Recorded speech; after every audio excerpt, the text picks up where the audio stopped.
ইশরাত, জি আব্বু। তুমি কি তৈরি করছো? আমি হুম। কিং কবুতরের পালক দিয়ে আমি সুন্দর করে একটা ফুলদানি বানাচ্ছি।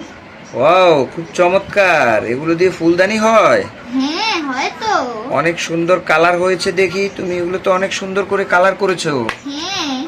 খুব চমৎকার, অনেক সুন্দর লাগতেছে এগুলা। কেমন ফুলদানি দেখি, একটু দেখাও তো দেখি কেমন ফুলদানি বানাবা। দাঁড়াও, আর একটা বাকি, এটা শেষ করে নি। হ্যাঁ, আর শেষ একটা করে। বাকি, এই তো শেষ হয়ে গেছে। হ্যাঁ, দাও দেখি কেমন ফুলদানি। ওই দেখাও দেখি। দেখো কতগুলো রং করেছি। হ্যাঁ, অনেক সুন্দর, চমৎকার কালার হয়েছে। এই যে। হ্যাঁ, আরো অসাধারণ। আছে, এই যে। হ্যাঁ, দেখাও দেখি এখন কিভাবে ফুলদানি হবে। ওকে, দাঁড়াও। হ্যাঁ, কিভাবে। এই ওয়াও, খুব চমৎকার লাগছে, খুব সুন্দর লাগছে। এখন এইটার হ্যাঁ? ভিতরে রাখবো। ওখানে এটা রাখলে খুলতে ফুলদানি হবে না? হুম। ওয়াও, একটা একটা খুব করে ঢুকাতে চমৎকার। একটা একটা করে ঢুকাতে হবে, না হলে বেশি করে ঢুকালে নষ্ট হয়ে যাবে।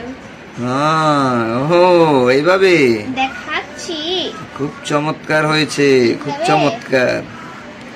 অনেক সুন্দর ফুলদানি হয়ে যাচ্ছে। হুম। হ্যাঁ, চমৎকার আইডিয়া।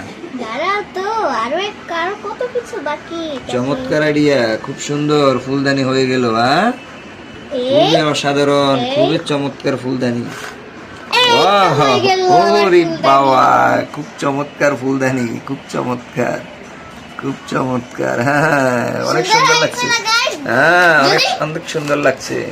যদি সুন্দর চমৎকার। হয়ে থাকে আপনারা কমেন্ট করে জানাবেন। খুব